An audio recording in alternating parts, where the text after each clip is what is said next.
In industrial practice, pressure sensors are one of the most commonly used types of sensors. They are widely employed across various industrial automation environments, including sectors such as aerospace, military, petrochemical, power, and many others. Depending on the type of pressure being tested, these sensors can be classified into gauge pressure sensors, differential pressure sensors, and absolute pressure sensors. Gauge pressure sensors are capable of sensing pressures relative to atmospheric pressure. Differential pressure sensors can measure the difference between two pressures. Absolute pressure sensors measure absolute pressure. Here, absolute pressure refers to the actual pressure exerted on an object, calculated from the standpoint of a vacuum state, and applied uniformly and vertically on the surface of the object. The magnitude of the pressure on the object is referred to as the pressure strength, which is the ratio of the pressure exerted to the area of force application. Its unit of measure is Pascal. In daily life and engineering, pressure strength is often referred to as pressure and is symbolized by P. Conventional pressure sensors are mechanical and have substantial size and weight, no electrical output, and low levels of precision. They are also not conducive to information transfer. With the advancement of technology, a new generation of pressure sensors was developed. They are smaller, lighter, and are extensively used in various fields. They can convert changes in pressure into alterations in resistance. However, resistance changes are not easily collected directly as signals. Therefore, we also need to convert changes in resistance into changes in voltage or current to facilitate the capture of data by data acquisition cards. To accomplish this conversion, we would require a special circuit known as the Wheatstone bridge. This circuit can accurately measure changes in resistance. Interestingly, the Wheatstone bridge was not invented by Wheatstone, but by British inventor Samuel Hunter Christie in 1833. Wheatstone was only the first to use the circuit to measure resistance, which is why it is named after him. In using the Wheatstone bridge as a measurement circuit, we typically change our photo-string resistance, with all the other three resistance values being equal. This allows us to obtain the value of V0. In this formula, V0, Vx, and R are known quantities, making it possible to calculate the value of delta R. The question then is, how do we establish a connection between the resistance variation and the strain produced by the pressure? We use a formula for this, wherein GF stands for the characteristic parameter of the strain gauge, denoting its sensitivity. The value of GF is provided by the manufacturer. We can calculate the value of the strain by the output voltage, which eventually enables us to determine the pressure. This is what it takes to navigate the quarter bridge of the Wheatstone bridge. So, how do the half bridge and the quarter bridge differ? Looking at the circuit diagram of the half bridge, we can see that it only turns the R3 resistor into a strain resistor. This simplifies the circuit, given that the half bridge has two strain resistors. Two unknown quantities appear in the equation. However, we cannot solve for two unknown values using only one equation. What should we do in such cases? By closely analyzing the position of the strain resistors on the material, we can discover that when we apply a downward pressure on the material, the strain value of the R4 strain resistor that stretches is epsilon, while the R3 strain resistor that changes accordingly will contract, with its strain value being negatively epsilon. The strain ratio generated by the forces exerted on R4 and R3 is a fixed value, V, known as the Poisson ratio.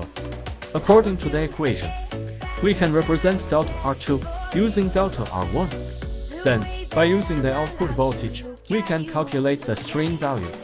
The calculations surrounding the full bridge and half bridge are quite similar, with the only cautionary note being the locations of the four strain resistors. Since four unknowns appear in the equation, each of these three bridges has its own restrictions and advantages. You should choose based on the actual situation. When using the Wheatstone bridge, the bridge is generally not balanced. Therefore, it is necessary to perform a zero adjustment. There are three common methods to do this, including the software zeroing circuit, and buffer zeroing. The zeroing circuit is a true way to eliminate any imbalance in the circuit. The other two methods offset V0 in numerical terms. We won't go into detail about the specific implementation methods. Now, we have obtained the output voltage value V0 of the Wheatstone bridge. However, this voltage value is relatively small, usually in millivolts. On the sensor, it is denominated as millivolts per volt, representing the sensor's sensitivity. If the sensor has a sensitivity of 2 millivolts per volt, and the excitation voltage is 10 volts, the full-scale output of the sensor will be 20 millivolts. To use this small output voltage, it needs to be amplified to a standard voltage by an amplifier or operational amplifier. In the upcoming experiment, we will use the SRT100 for programmable amplifier to amplify the data collected from the pressure sensor and transmit this data to the USB 3123 data acquisition card.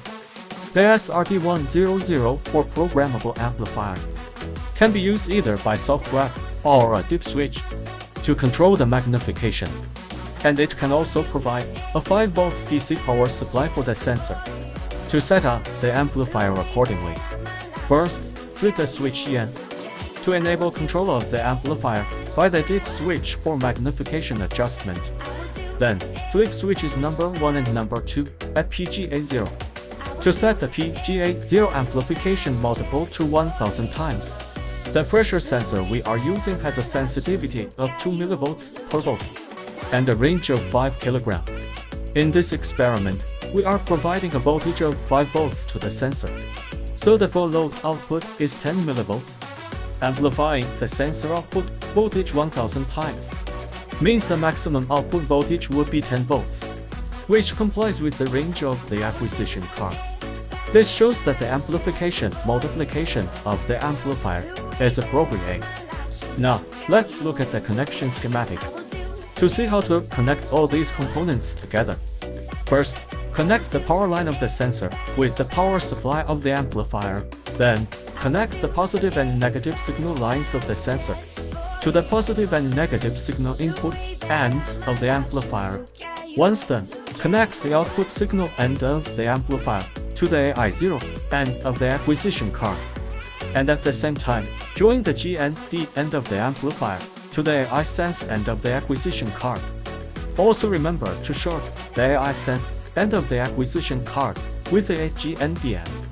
Finally, use a USB cable to connect the amplifier and the acquisition card to the computer. Open the corresponding software and adjust the parameters of the acquisition card. Set the sampling rate to 5 XL or S or CH, and then turn on the unit conversion and set the sensor range.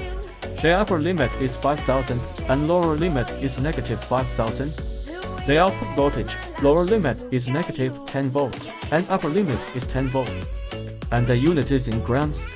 The reason for setting the positive and negative values is that the sensor represents tension as a positive value and pressure as negative. After making all of these settings, proceed to adjust the canvas. Lock coordinates from negative 5000 to 5000 and turn off the automatic Y-axis adjustment. Once you start the test, we should be able to see that when the sensor is not under any force, the measurement is on the zero scale line. If you place a 500-gram weight on the sensor, you will see that the data acquisition card collects data showing negative 500. Applying tension to the sensor will result in a positive value. The above is our measurement of static pressure. But the most significant advantage of the data acquisition card lies in capturing transient pressure. Adjust the sampling rate of the acquisition card to 10,000, and it will respond well to instantaneous pressure. The rest of the settings remain unchanged. Adjust the horizontal coordinate of the canvas to 0 to 30 to facilitate our observations. Once all adjustments are complete, strike the sensor with a screwdriver. You will see that the instantaneous pressure is captured on the canvas. Using the hand tool, To adjust the horizontal coordinates, you'll be able to clearly see the pressure changes when the sensor is struck.